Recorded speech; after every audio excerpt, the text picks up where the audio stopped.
Bienvenida, bienvenido a esta exploración. Hoy tenemos sobre la mesa un material, la verdad, fascinante sobre una figura del siglo VII, un monje llamado Anastasio del Sinaí. Ujú. A ver, lo primero que pensé fue, ¿qué nos puede decir un monje de hace 1400 años? Pero es que el texto lo presenta como un médico del alma. Claro, y que vivió en una época de crisis que, en fin, se parece bastante a la nuestra. Polarización, decadencia, esa sensación de que el mundo conocido se desmorona. Es un espejo lejano, sí, pero uno que devuelve un reflejo inquietantemente nítido. La gente de su tiempo, como la de ahora, buscaba desesperadamente un ancla en medio de la tormenta. Exacto. Por eso el reto que nos ponemos hoy no es dar una clase de historia. No. Es más bien desentrañar la sabiduría práctica de este hombre, a quien el texto llama el maestro del discernimiento espiritual.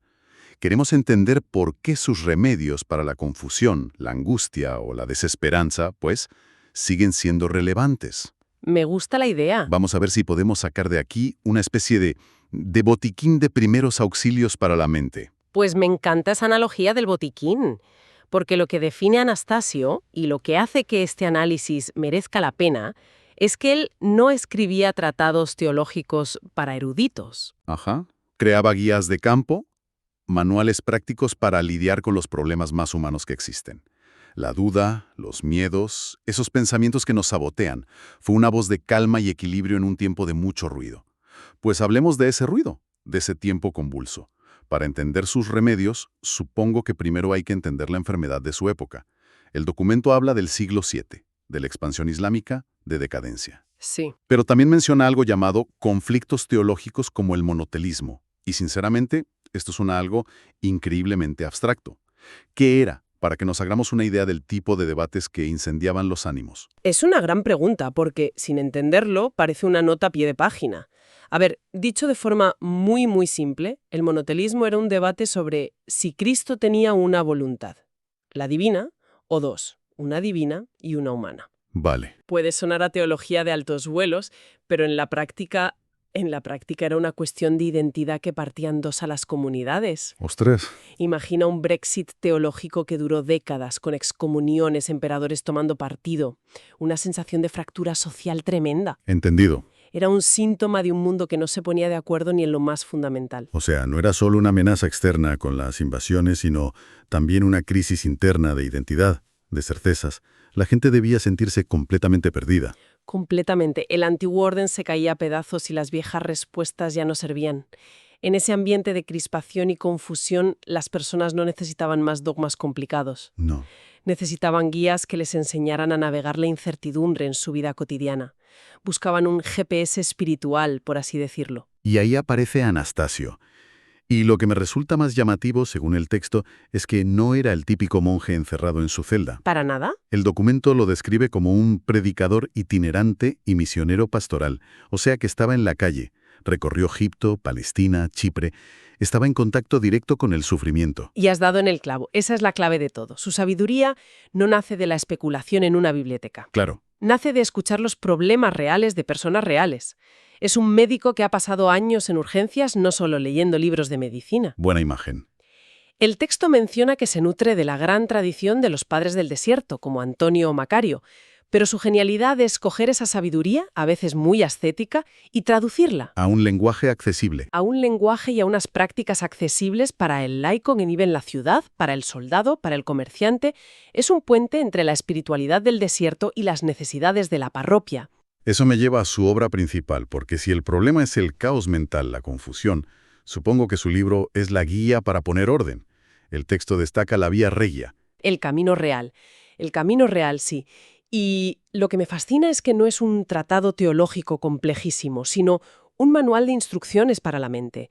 Es como si dijera, oye, antes de preocuparte por el cielo, aprende a gestionar el ruido que tienes en la cabeza. Es exactamente eso. Para él todo lo demás se construye sobre esa base.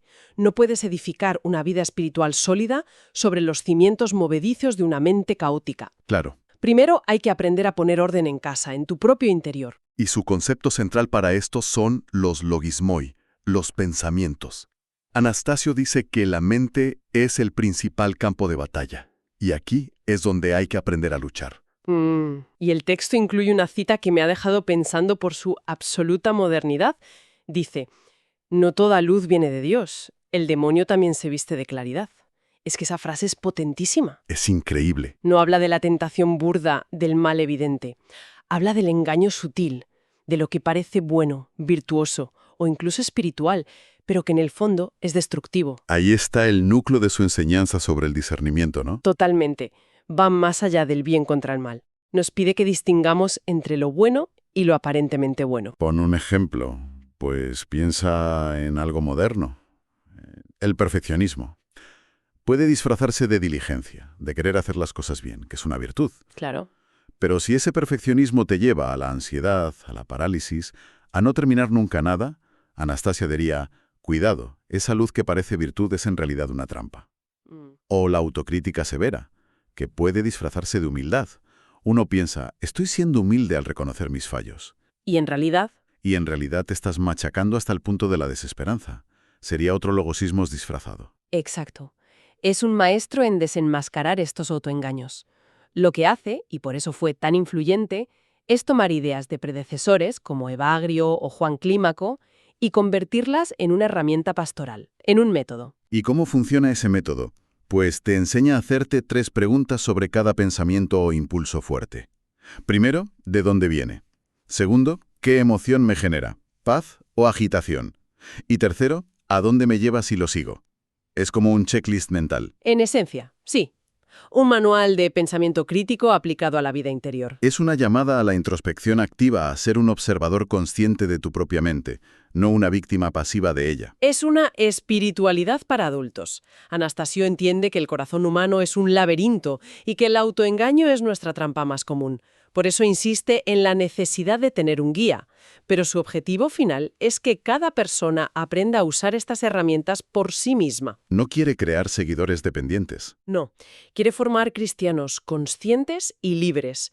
Vale, tenemos el diagnóstico. La mente es un campo de batalla lleno de trampas sutiles. Ahora, la pregunta del millón.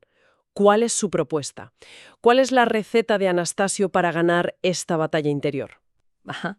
Porque uno se imagina a un monje del Sinaí recomendando ayunos extremos, penitencias imposibles, y sin embargo, el texto dice todo lo contrario. Y esa es la gran sorpresa de Anastasio, y probablemente la razón de su éxito. Su propuesta no es el rigorismo extremo.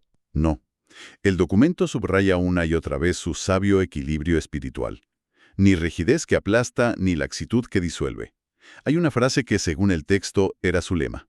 La virtud está en el medio. El camino del medio de Aristóteles, pero aplicado al espíritu. Justo. Y eso, en su contexto, debía de ser bastante revolucionario, en una época donde la santidad a menudo se medía por proezas ascéticas casi sobrehumanas. Llega él y dice que el secreto no está en los extremos. Totalmente. Él no pide actos heroicos puntuales, sino algo mucho más difícil. Constancia en lo pequeño. El texto lo deja claro. Lo que pedía era perseverancia, humildad y vigilancia. Es una espiritualidad de maratón, no de sprint. Exacto. No se trata de escalar el Everest una vez, sino de caminar 10 kilómetros todos los días, llueva o haga sol. Es menos espectacular, pero mucho más transformador. Y aquí es donde encaja perfectamente esa idea de médico del alma. El documento describe su método casi como un protocolo clínico. Habla de 3 pasos: diagnóstico, terapia y seguimiento. Sí, es un enfoque increíblemente estructurado y humano. El diagnóstico es usar las herramientas del discernimiento para identificar el loquismo problemático. Ver el problema. Ver la raíz del sufrimiento, sí. La terapia consiste en aplicar remedios espirituales específicos para cada mal. Y el seguimiento es el acompañamiento paciente, entendiendo que la curación es un proceso. Y lo más revelador de su enfoque es la enfermedad que él consideraba la más grave de todas: el cáncer del alma. La desesperanza. El texto usa el término clásico, acedia. Hoy quizá lo traduciríamos por, no sé, una mezcla de apatía espiritual, desgana vital. Cinismo, la sensación de que nada tiene sentido. El burnout del alma. La parálisis del alma, exactamente. Y su tratamiento para la acedia es de una sencillez y una humanidad que desarman. ¿En qué consiste? No propone soluciones mágicas ni busca éxtasis místicos. Su receta, y el texto lo cita, es oración sencilla, perseverancia y, sobre todo, recordar la misericordia de Dios. Pero, a ver, suena casi demasiado simple. Si alguien está en un pozo de desesperanza, decirle «reza un poco y aguanta» puede sonar a poco. ¿Dónde está la profundidad de ese remedio? La profundidad está en que reconoce la realidad de la persona herida. Cuando estás agotado, no puedes levantar 100 kilos. Anastasio, como buen médico, no te lo pide. Claro. Te pide que levantes 1 kilo, pero que lo hagas. La oración sencilla no es recitar largas fórmulas, es quizás solo una palabra, ayuda. Entiendo. La perseverancia no es ganar la batalla hoy, es simplemente no rendirte hoy. Y recordar la misericordia es el antídoto contra el veneno de la autocrítica destructiva. Es recordarte que tu valor no reside en tus éxitos o fracasos. Es un enfoque terapéutico porque es realista y compasivo. Exacto. No busca héroes, busca sanar a los heridos. Es la espiritualidad de lo posible. Reconoce la fragilidad humana y en lugar de condenarla, la trata con remedios prácticos. Por eso el texto insiste en que no es un polemista duro como Cirilo de Alejandría, ni un intelectual como Máximo el Confesor. Su genio es otro. Es el del pastor que conoce el olor de sus ovejas y sabe qué medicina necesita cada una. Has captado perfectamente la esencia. Su grandeza no es teórica, es práctica. Es la grandeza del médico de cabecera sabio que, con unas pocas preguntas, sabe exactamente lo que te pasa. Y te da el remedio justo que necesitas. Lo que nos lleva, inevitablemente, al presente. El documento es muy audaz al afirmar que Anastasio es más necesario que nunca, y plantea unos paralelismos que son casi un programa de vida para nuestro siglo. Es que la aplicación es directa. Los síntomas de nuestra época son distintos en la superficie, pero la enfermedad de fondo es la misma que él trataba. Fíjate, el texto dice: Para un mundo confundido y lleno de fake news espirituales. él enseña discernimiento crítico. Para corazones agitados por la ansiedad y el ritmo frenético. Enseña a cultivar la paz interior. Para creyentes o no creyentes desesperanzados por la crisis de sentido. Enseña la misericordia y el valor de perseverar. Y para quienes sufren tentaciones modernas, la distracción constante, el consumismo, la comparación en redes sociales, ofrece remedios prácticos. Es como si hubiera escrito un manual para el siglo XXI. Totalmente. Se podría decir que Anastasio es el santo patrón del detox digital y la claridad mental 1400 años antes de que existieran. No está mal. Su insistencia en la simplicidad como camino a la santidad es un antídoto potentísimo contra esta complejidad abrumadora que nos empuja a la multitarea, al ruido, A la fragmentación. a la fragmentación. El texto lo resume en una frase preciosa. La vida cristiana no requiere complejidades, sino un corazón simple, libre de doblez, humilde y confiado en Dios. Un corazón simple, libre de doblez. Eso hoy es casi un acto de rebeldía. Vivimos en la era de la ironía, del pensamiento enrevesado. Proponer la simplicidad como un valor superior es muy audaz. No podría pecar de ingenuo. Es una objeción lógica, pero creo que Anastasio distinguiría entre simpleza y simplicidad. A ver. La simpleza es no haber pensado. La simplicidad, su sencillez luminosa como la llama el documento, es el resultado de haber pensado mucho, de haber luchado mucho. Ajá. Y de haber llegado a lo esencial tras quitar todas las capas de complicación, miedo y ego que acumulamos. No es el punto de partida, es el punto de llegada. Entendido. Por eso su legado, al final, no es un sistema de ideas, sino una terapia. Es, como concluye el documento, un médico del corazón, un pastor del alma, un padre espiritual universal. Su relevancia es perenne porque su foco es la condición humana. Que no ha cambiado tanto en 1400 años. No ha cambiado tanto. Sí que al final la figura de Anastasio del Sinaí emerge no como una reliquia polvorienta, sino como un maestro de la resiliencia interior, un guía que, en medio del caos de su tiempo, ofrecía un camino claro basado en el discernimiento, el equilibrio y una sencillez luminosa para encontrar la paz. Su mensaje central parece ser que la verdadera fortaleza no se encuentra en controlar la agitación externa, sino en aprender a gobernar la agitación interna. Claro. Las respuestas más profundas solo se escuchan en el silencio y la claridad de un corazón ordenado. Y esto nos deja con una reflexión final, una frase suya, extraída de la Vía Regia. La cita dice: «No te fíes de tu corazón cuando está turbado. Dios habla en la paz». Y esto plantea una pregunta importante con la que podemos quedarnos.